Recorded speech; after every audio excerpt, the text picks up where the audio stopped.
lot of stuff out there like the wah and all that crap. So thank you very much for picking this tour from the bottom of our hearts. Choice when it's free. Well, exactly. Or knife points, depends. Yeah, so. You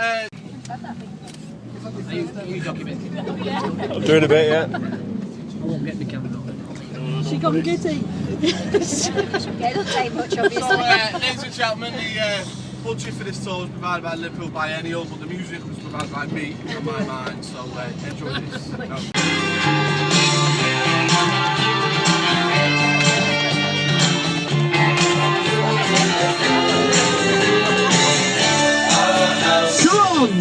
In the middle of a street. Right hand side of the flyover is the town hall, the court, Liverpool One, all the power. And on the left hand side of the flyover is where people live. That's where we go now. In fact, actually, Al, can you just slow down a second?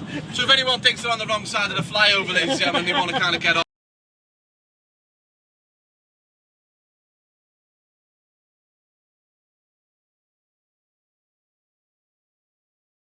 It was owned by rich merchants and they had big houses and farms and things like that.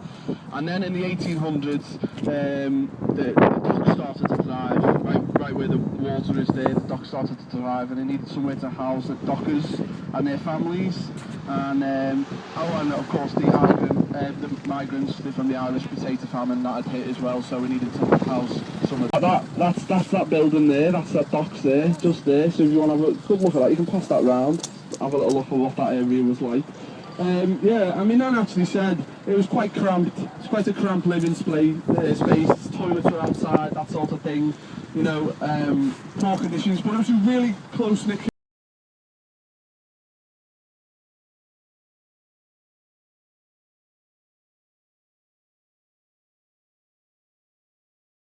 You'd be shipped off 12 miles to Kirby, you'd be shipped off 20 miles to Skelmersdale, in just in the middle of nowhere, and just to kind of meet up on a daily basis or regular basis is quite difficult, you know, shinwag and things like that. I actually know as well some families on a Saturday come here, park their car where they used to be and just kind of reminisce where their house used to be and just have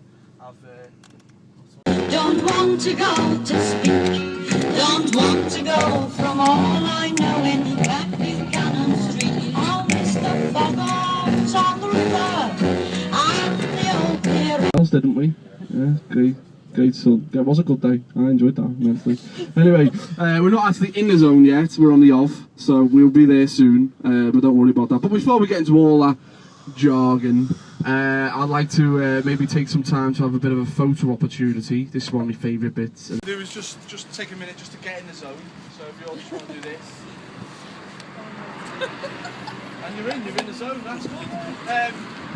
This side, let's talk about scheme. That's the housing market renewal, which is a multi-billion-pound scheme that was implemented by the Labour government in 2002.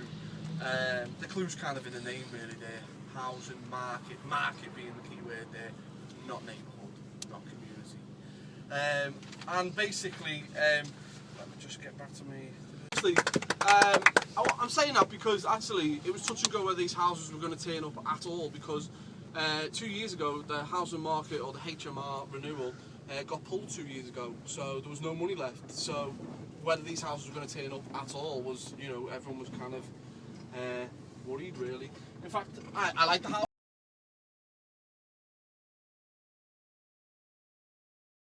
No building work had started yet. Opposite, where you can see the new build happening now, there was a line of the original 2 ups and 2 downs that were all tinned up. The people have been moved out to probably to places they didn't necessarily want to go to. I also knew something was going on because this machine was obviously new, and there were lots of people milling around in new high-vis yellow jackets. So that was the way I knew something was going on.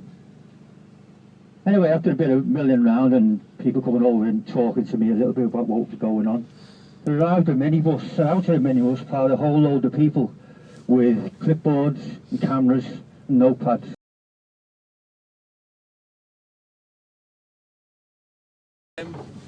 Basically, the new brick, ladies and gentlemen, the new brick is worth 30 pence. sense. This old brick is worth £1. The old bricks are being shipped as far as Japan, Australia, down south, Edinburgh, and there's kids in that. And we used to play out in a jigger. For those of you who don't know what a jigger is, that's a back alley, and again, we were 11, so race your mind. Basically, this street meant a lot to her, and she went off and she found herself in art. Well, she does art, she does sculptures, she's an artist, and this meant a lot to her, this street, so I'm just going to play you a little bit of her story. Cause we just had the best childhood here. The street was just like a little oasis of joy. So we're just coming up to our house here. There's you can just see the 50, but it was 150, and something's happened to the one. I hadn't been up here for a while, and then I came up about 2 weeks ago, and was quite because I was just standing like on the front step, just taking some photos and stuff. But it's just the injustice of it. There's nothing wrong with it. There's nothing wrong with it now. Just that it's tinned. The whole street was on, off, on, off, on, off. What was going to happen, whether they were going to... Because at first they paid everybody... It's the second biggest tourist attraction in the city. And a lot of people point the finger at Liverpool Football Club for the whole demise of this area. And that's because for 12 years Liverpool Football Club have not made up their mind whether they're going to move stadiums or extend. So what they did is they bought up a lot of houses within the area and just kind of left them. So a lot of people aren't very happy with Liverpool Football Club. But they've just literally... This was my house. I moved into that. I moved into there when I was 24. That must have been about 20 years ago or something like that. 50 years ago actually, exactly. I had a wife and my children, and the house was a bit of a mess when I first moved in. But I'm one of these DIY enthusiasts. New windows, new plumbing, new wiring, everything was brand with new when I visited. Between 5 and 8 o'clock. You'll love it, so lovely. The X Factor's got nothing on the people there. Always has some semi-professional ones, and it's great. So, you want me to give a song to you, Carl? Yeah, I want to give a song. No pressure. I've locked the door anyway, so it's fine. It's up for me it's up me getting out. It's up you lot getting out. I'll sing a song, appertaining. I don't know what it means, but it's appertaining to my house. Rosemary Clooney used to sing it. You don't know Rosemary Clooney, do you? Yeah. And Shakin' Stevens took over after that. So I did a slow, daft version. Should we go then? Yeah, go ahead. Oh, this old house was a getting shaky. This old house was a getting old. This old house laid in the rain. This old house laid in the cold. And always easy get.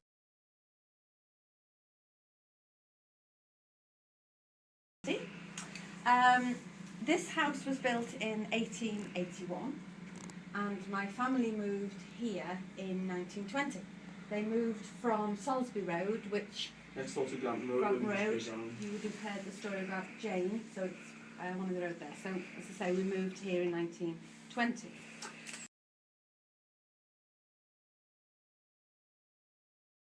Original features still you can still see. So, you know, the coving round and the glass in the window here, and the coving in the front room. But I'll.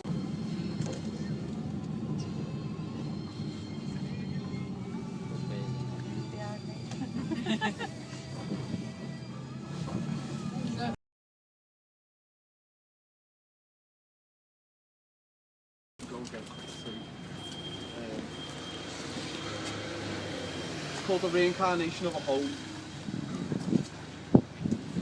If I could choose, I'd come back as a caravan.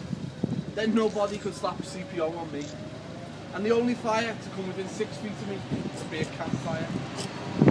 I'd join the circus, drawn up the ground, be the oldest Victorian caravan in town. Then they charge to look at me, do me up like a dog's dinner. When we came here, we found a sign that says cakes for the dishes. So this definitely is one. We have been waiting for a long time for you to arrive, for them to make it happen, for it to move on. We are sick of waiting. We deserve to welcome you with cake. Stumble in the rough. We put our heads inside the sack and ask, any chance? And it pays back enough.